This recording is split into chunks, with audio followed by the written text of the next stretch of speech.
Hello girls, आज हम काव्यखंड में ललित का वाक्य पढ़ेंगे। सबसे पहले कवयित्री के विषय में हम जान लें।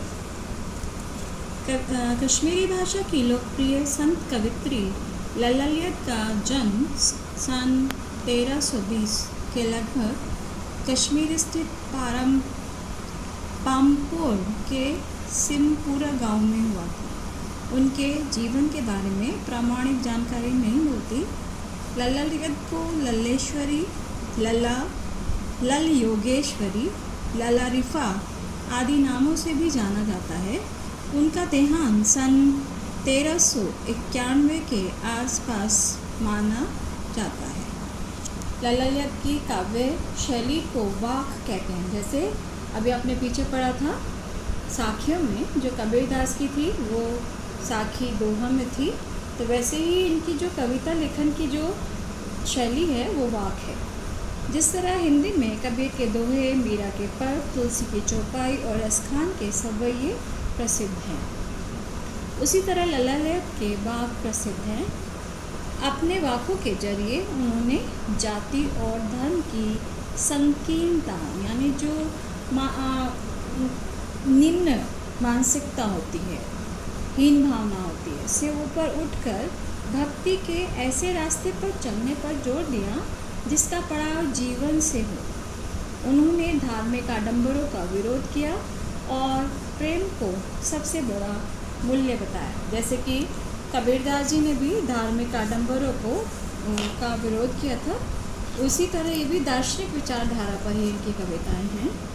लोक जीवन के तत्वों से प्रेरित ललित की रचनाओं में तत्कालीन के उस समय के पंडिताओं, भाषा, संस्कृत और दरबार के बोझ से दबी फारसी के स्थान पर जनता की सरल भाषा का प्रयोग किया था। यानी उन्होंने ऐसी कठिन भाषा, संस्कृत या फारसी, ऐसी भाषाओं को नहीं अपनाया था। उन्होंने जो जनता आसानी से समझ सके सरल भाषा का प्रयोग किया था।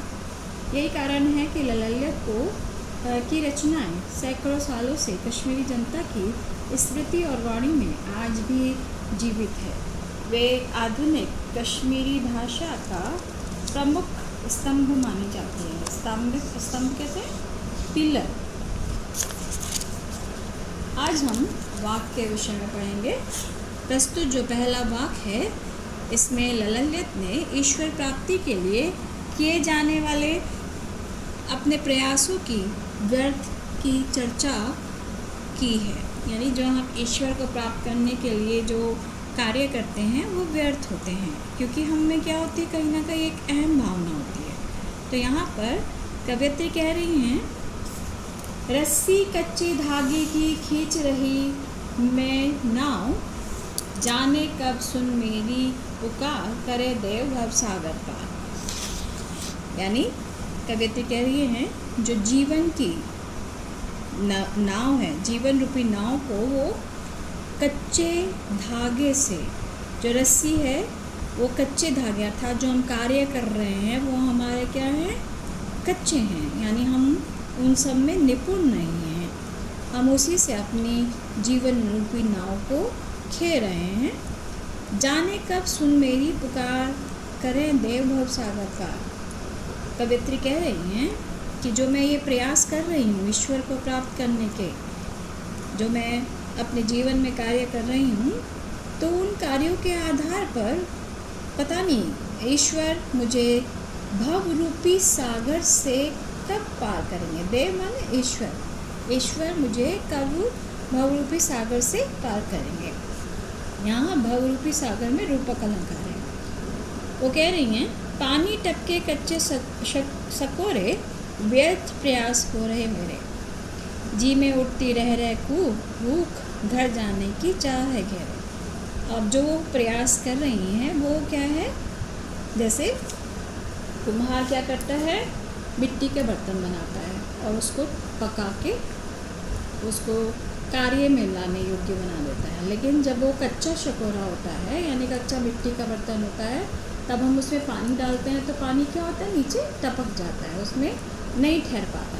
तो उसी प्रकार कवयित्री कह रही हैं, जो हम ईश्वर को प्राप्त करने के जो प्रयास कर रहे हैं, कार्य कर रही हैं, वो सारे प्रयास कैसे हो रहे हैं, व्यर्थ हो रहे हैं, बेकार हो रहे हैं। जी में उठती रह रहे उठ, और वो बार बार जो अपने कार्य कर रही हैं उन्हीं कार्यों के आधार पर उनके मन में ईश्वर यानी ईश्वर के घर जाने की इच्छा, उनकी प्रबल इच्छा हो रही है।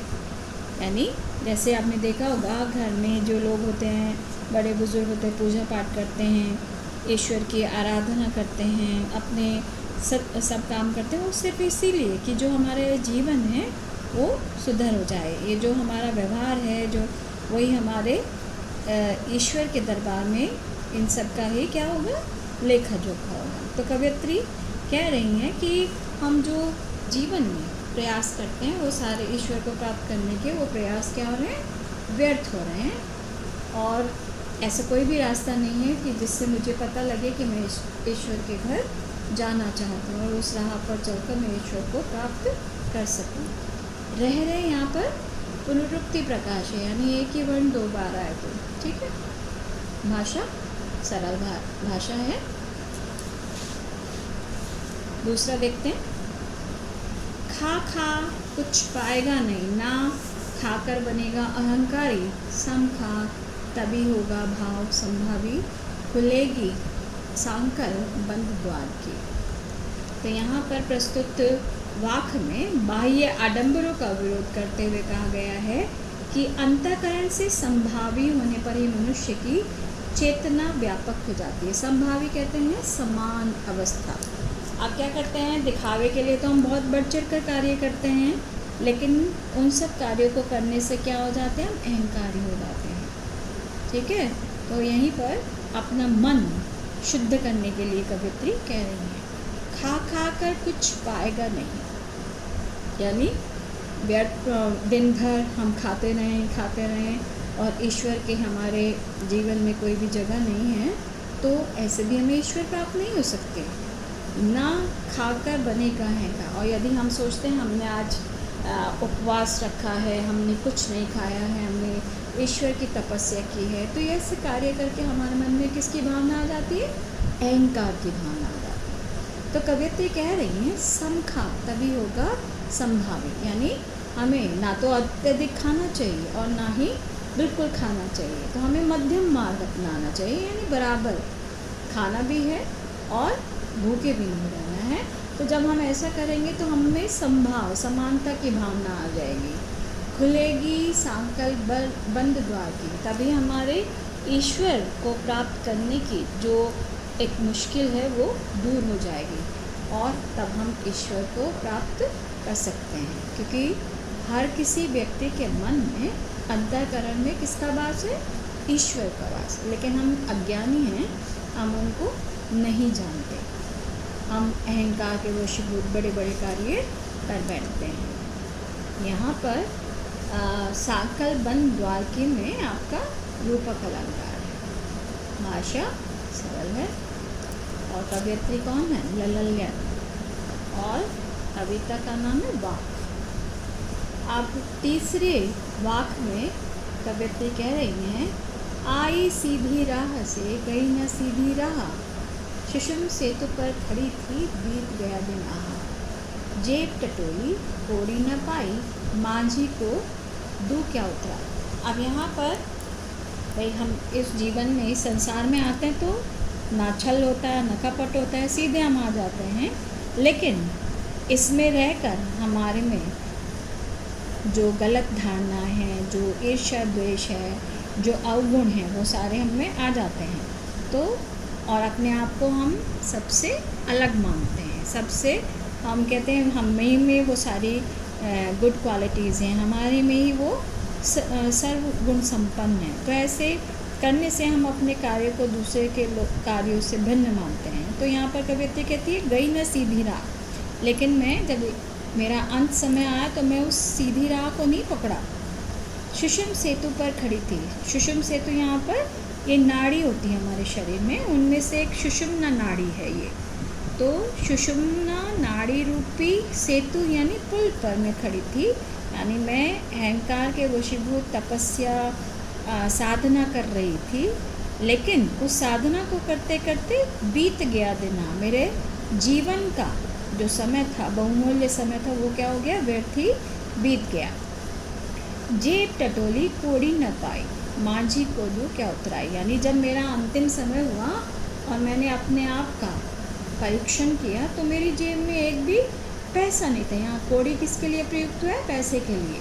यानी ईश्वर के दरबार में हमें जो अपने कार्य करते हैं, जो हमारे धार्मिक कार्य हैं या जो भी कुछ है हमारे कर्म, उन्हीं का लेखा जोखा होता है। तब कवित्री उसी को ध्यान में रखकर कहती है कि जब मेरा अंतिम समय आया और ईश्वर के सामने आया, तो जब मैंने अपने आप की जेब टटोली यानी अपने आप में ढूंढा तो मुझे कुछ भी नहीं मिला। यानी उस ईश्वर को देने के लिए माझी को दू क्या उतराई, यानी उस ईश्वर को इस भवसागर रूपी संसार से उतरने के लिए मैं क्या दूँ। यानी मेरे में ऐसा कुछ भी नहीं था जैसे कि मैं ईश्वर को इस भवरूपी सागर को पार करने के लिए प्रदान करती। माझी यहाँ पर ईश्वर के लिए आया है, यानी जो हमारी नैया का खेवनहार कौन है, वो एकमात्र ईश्वर है। ठीक है, तो यहाँ पर सुषुम सेतु में रूपक अलंकार है और आप अनुप्रास भी कह सकते हो, सवर्ण की आवृत्ति होगी। ठीक है, भाषा सरल भाषा, कविता वाक और कवियत्री आपकी लल्लल्य। आज हम इतना ही करते हैं, इसी उम्मीद के साथ कि आपको ये समझ आ गया होगा। ठीक है, विराम लेते हैं।